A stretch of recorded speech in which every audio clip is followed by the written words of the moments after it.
Hello friends, Radhe Radhe, Ram Ram, good morning. मैंने जैसा कि कल बताया था आईसीआर के बारे में, कुछ एग्रोनॉमी के बारे में बताया था, तो अपनी एग्रोनॉमी की क्लास ही चलेगी यहाँ से आगे। एग्रोनॉमी के बारे में ही बताऊँगा मैं। और फ्रेंड्स, मैंने फर्स्ट वीडियो में बताया था कि मैं एग्रोनॉमी के बेसिक प्रिंसिपल्स के बारे में बताऊँगा। तो मैं आज लेके आया हूँ फ्रेंड्स एग्रोनॉमी के बेसिक प्रिंसिपल ऑफ एग्रोनॉमी, सस्य विज्ञान के मूल सिद्धांत। ये कुछ मूल सिद्धांत है फ्रेंड्स, इनके बारे में हम पढ़ेंगे, जानकारी लेंगे और काफ़ी कुछ है इनके बारे में। एग्रोनॉमी अपनी बहुत बड़ी सब्जेक्ट है और डिफ़िकल्ट भी है इसमें, क्योंकि इसमें कुछ आंकड़े दिए होते हैं, उपयोग दिए होते हैं, तो उनको मैं फ्रेंड्स धीरे धीरे सभी कराऊंगा। और फ्रेंड्स, पर आपका सपोर्ट मुझे चाहिए, आप अपना सपोर्ट मेरे साथ बनाए रखें। आपके अपने यूट्यूब चैनल एग्री जोन के साथ जुड़े रहिए। आपको एग्रोनॉमी धीरे धीरे करके हॉर्टिकल्चर, फिर एनिमल हस्बेंड्री, आपको मैं पूरी एग्रीकल्चर कराने की कोशिश करूँगा फ्रेंड्स, कि जहाँ तक वो आपको ज़्यादा से ज़्यादा वीडियो मेरी प्रोवाइड हो सके। तो उस चीज़ की आप फिक्र ना करें कि आपके लिए मैं बेस्ट से बेस्ट करने की कोशिश करूँगा। तो आइए देखते हैं। अब मैं पहली बात करता हूँ मौसम की। मौसम क्या है फ्रेंड्स? मौसम जलवायु की वह अवधि है, मौसम जलवायु की बिल्कुल क्षणिक अवस्था है। अब मौसम हम कह सकते हैं कि आज मेरे यहाँ पे धूप खिल रही है, हो सकता है आपके यहाँ नहीं खिल रही हो, बारिश हो रही हो, आंधी आ रही हो, हल्का मौसम सुहाना मौसम हो। फ्रेंड, यही होता है, क्योंकि ये मौसम है, मौसम चेंज होता रहता है, कभी हवा आए कभी कुछ भी। तो एक पर्टिकुलर नहीं होता है, एक क्षणिक अवस्था के लिए होता है, बिल्कुल छोटी स्टेज के लिए होता है। इसी में आती है जलवायु फ्रेंड्स। जलवायु होती है वो दीर्घकालीन होती है, वो 31 वर्षों में मतलब अपन कह सकते हैं कि लंबे टाइम से चली आ रही है जलवायु। से राजस्थान की जलवायु उष्ण है, वहाँ की इधर है, और कहीं की भी जलवायु अलग अलग हो सकती है। मौसम जो है फ्रेंड्स बहुत ही क्षणिक अवस्था होती है। ये जो शब्द है मौसम, ये अरबी भाषा का है।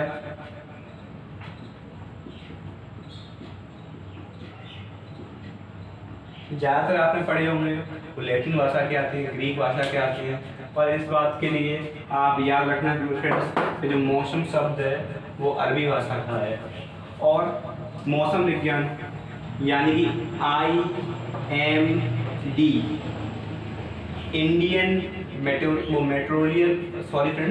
इंडियन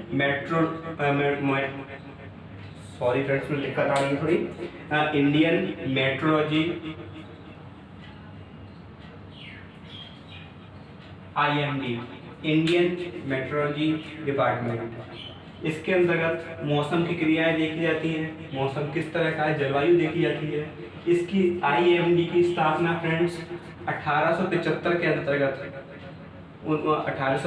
अंतर्गत पुणे महाराष्ट्र में हुई थी। कहाँ हुई थी फ्रेंड्स? पुणे महाराष्ट्र में हुई थी। फिर बात करते हैं अपन फ्रेंड्स भूपरिष्करण।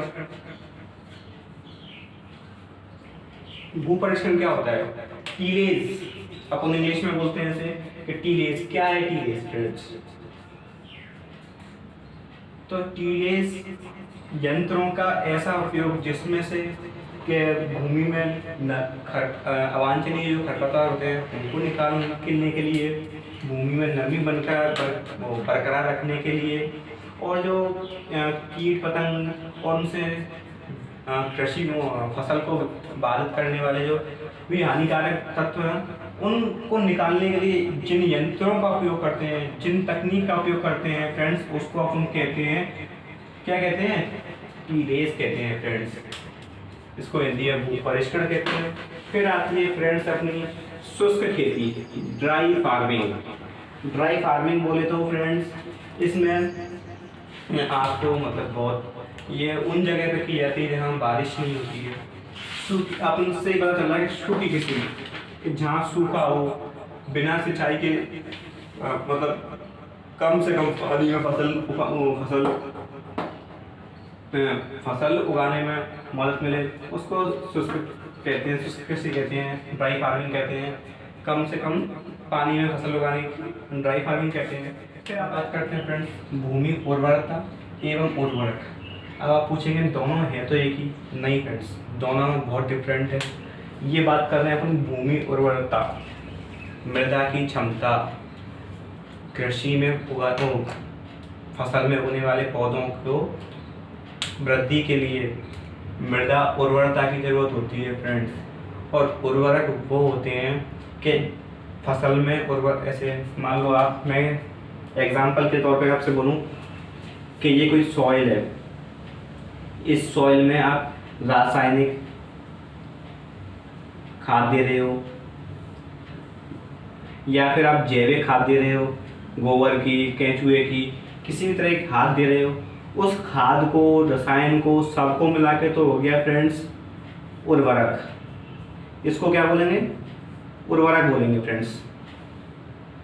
कि मिट्टी में डाले गए, अब मिट्टी में हमने उर्वरक तो डाल दिया फ्रेंड्स, ये तो हमने डाल दिया कि ठीक है चलो DAP ले आए, NAP ले आए, NPK ले आए, हम यूरिया ले आए, ये तो हमने अपनी खेतों में, ये कोई खेत है इसमें डाल दिया। अब इससे होगा क्या फ्रेंड्स? अब बात आती है भूमि उर्वरता सॉरी। तो इसमें जब फ्रेंड्स, जब प्लांट्स ग्रोथ करेंगे, इस ग्रोथ के लिए जितनी भी इनको न्यूट्रिएंट्स चाहिए, अगर कोई प्लांट्स है, अब वो कब ग्रो करेगा? जब उसे न्यूट्रिएंट्स मिलेंगे। जब न्यूट्रिएंट्स मिलने को ही उर्वरक क्षमता कहते हैं या फिर भूमि उर्वरता कहते हैं। क्या कहते हैं फ्रेंड्स? भूमि उर्वरता। किसी को अगर कोई प्रॉब्लम आए किसी भी टॉपिक में तो मुझे बिल्कुल आप कमेंट्स कर सकते हैं फ्रेंड्स। और आप मेरे, अगर आप जानते हो मेरे ट्यूटर, किसी भी इस पर कमेंट करके मुझे बता सकते हो कि इसमें भैया यहाँ दिक्कत आ रही है कि मुझे ये समझ में नहीं आ रहा है कि आपने ये बताया था और ये लिखा हुआ है। मैं उसको और कहीं से सर्च करके अपने जो सीनियर टीचर्स हैं उनसे पूछ के आपको एकदम कंसल्ट करके आपको एकदम सटीक आंसर दूंगा। इसलिए कोई टेंशन वाली बात नहीं है। वैसे मैं अपनी तरफ से बेस्ट देने की कोशिश कर रहा हूँ, फिर भी कोई कमी रह जाती है फ्रेंड्स तो आप मुझे कमेंट्स कर सकते हैं। तो ये तो आपको समझ में आ गया होगा कि जो प्लांट्स को ग्रोथ करने के लिए जो मिट्टी की जो क्षमता होती है ना, उसको तो भूमि उर्वरता कहते हैं। और जो सॉइल में जो भी उर्वरक या न्यूट्रिएंट्स दिए जाते हैं उसको उर्वरक कहते हैं फ्रेंड्स। आई होप आपको सबको समझ में आ ही गया होगा। अब अपना क्या क्या हो गया? मौसम हो गया, भू परिष्करण हो गया, शुष्क कृषि हो गई, भू प्रबंधन हो गया। अब बात करते हैं फ्रेंड्स सिंचाई एवं जल प्रबंधन। अब फसल के लिए सब काफ़ी इम्पोर्टेंट पार्ट है जल। अब आपकी ह्यूमंस के लिए देख लो, जल है तो जीवन है, ये सब आपने पढ़ा होगा।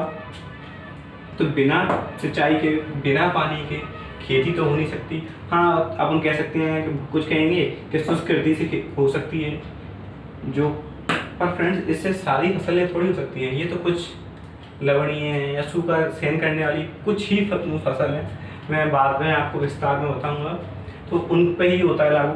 पर फ्रेंड्स जल, बिना जल के आप चावल नहीं कर सकते। चावल तो बिना पानी के हो ही नहीं सकता। उसमें खेती में भरे जाते हैं, जो खेत होता है उसमें पानी भरा रहता है, मड़ भराई जाती है, इसमें कीचड़ और पानी का मेल होता है।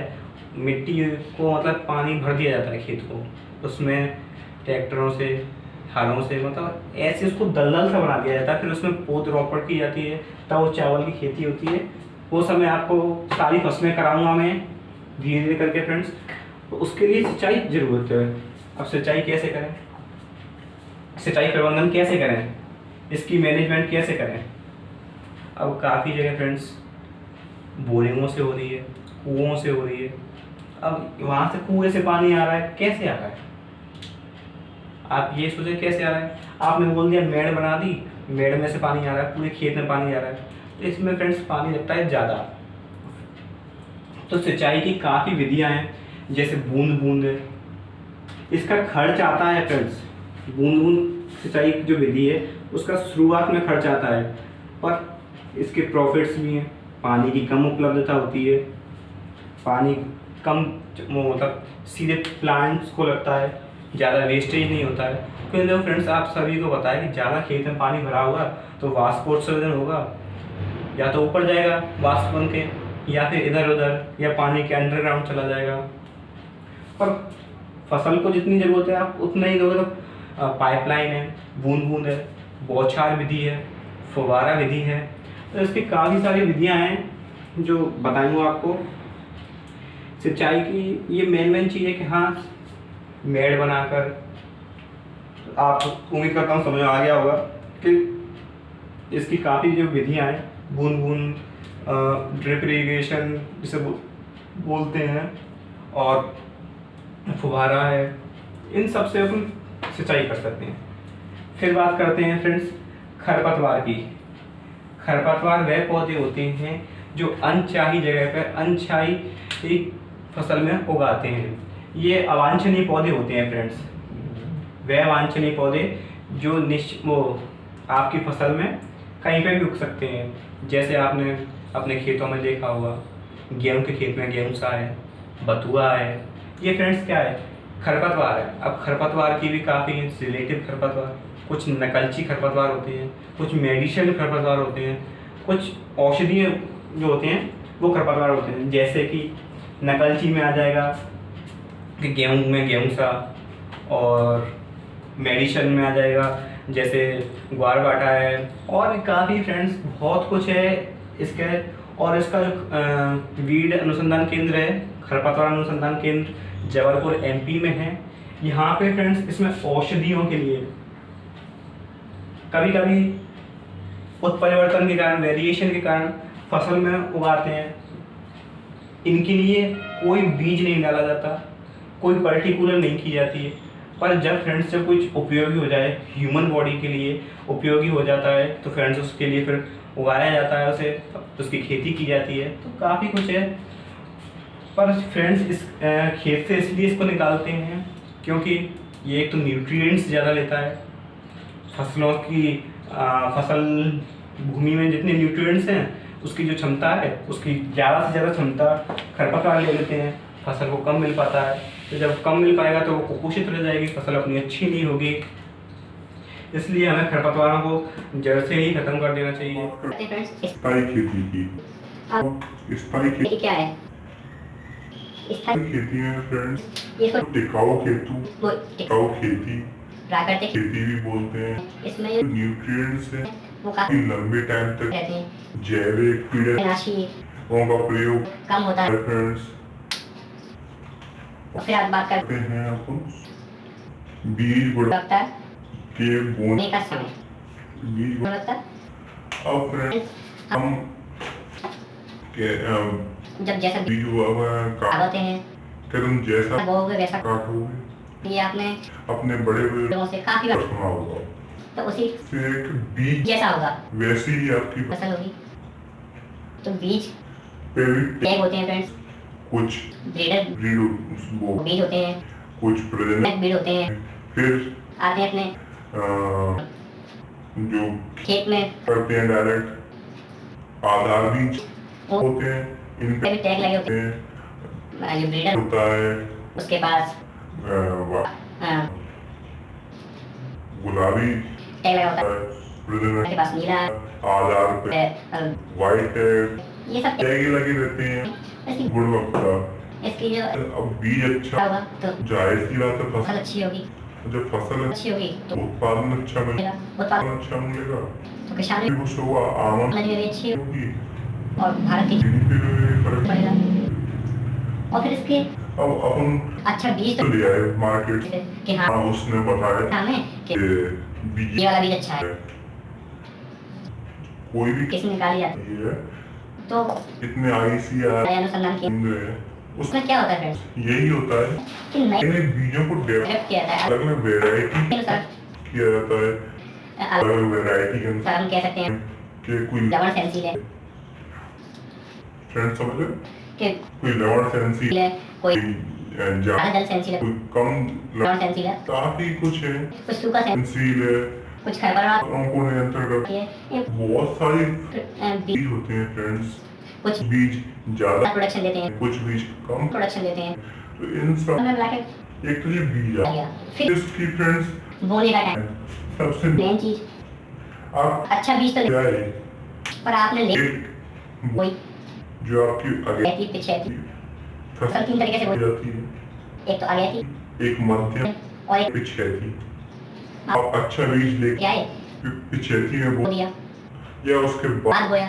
तो आपको फसल फल की जो अब आपको ऐसे बढ़ने के लिए टाइम तो टाइम लगेगा, टाइम लगेगा। बढ़ने के किसी भी चीज को बनने के लिए आप घर में भी खाना बनाते के फ्रेंड्स हो, उसके लिए भी टाइम बनता है, तो आप दिन से या फिर टाइम से खाना बनाओ, तभी टाइम से मिल जाएगा। बिना तो जैसे तो नहीं कभी चावल रखा सब सब्जी रखी एक तो साथ सब कुछ बनने से रखा। फ्रेंड्स, इसी तरह से ये बीज है आपने इसको बीज को बोया फिर सोच की खेत तो हमें सफाई लगाओ, कुल मिला के टाइम पे जो बीजों को अच्छी तरीके से बीजों को देगा, कोई तभी अच्छी फसल होती है। ये आप आपको कृषि के अंतर्गत ही बता बताया जाएगा।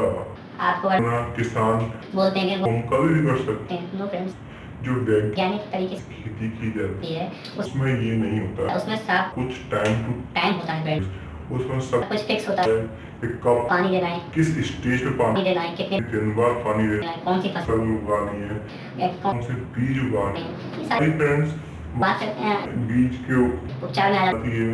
बात ही कुछ है आपको वो आगे डीपी बताएंगे फिर बात करते हैं करते फ्रेंड्स फसल एवं फसल प्रणाली। आप बोलोगे तो फसल और फसल प्रणाली में फर्क है है ना friends. What is different different crop and crop variety. तो फसल क्या है एक निश्चित स्थान पे समझ लो फ्रेंड्स, किसी निश्चित स्थान पे निश्चित निश्चित क्षेत्रफल में उगाए जाने वाला क्षेत्रफल का अनुपात मान लो ये खेत है ये निश्चित फिक्स है यहाँ से यहाँ तक यहाँ से यहाँ तक है। ये फिक्स है, इसमें तो बोए जाने वाले फिक्स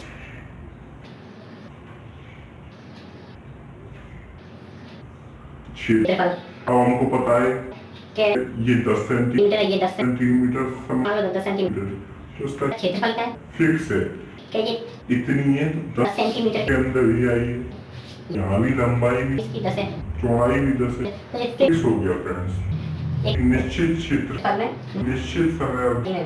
अब अब ये भी मत फिक्स है क्या आपको पता है कि रबी जायद और रबी जायद और खरीफ तीन मौसम होते हैं फसल, होने के तो उसी मौसम के अंदर बोल की जाएगी। वही तो है। तो इसका क्षेत्रफल क्षेत्र के अनुपात को क्या क्या बोलते हैं फ्रेंड्स। फसल बोलते हैं। सीधी सी क्या है फ्रेंड्स किसी निश्चित क्षेत्र क्षेत्रफल में किसी निश्चित समय बोई गई प्रणाली वो क्षेत्रफल के अनुपात को को फसल कहते हैं। क्रॉप कहते हैं।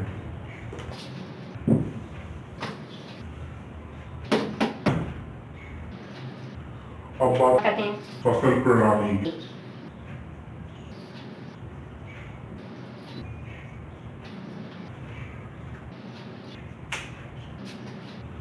अब आप पूछोगे फसल तक अपनी प्रणाली क्या है? तो फसल फसल प्रणाली है फ्रेंड्स आपकी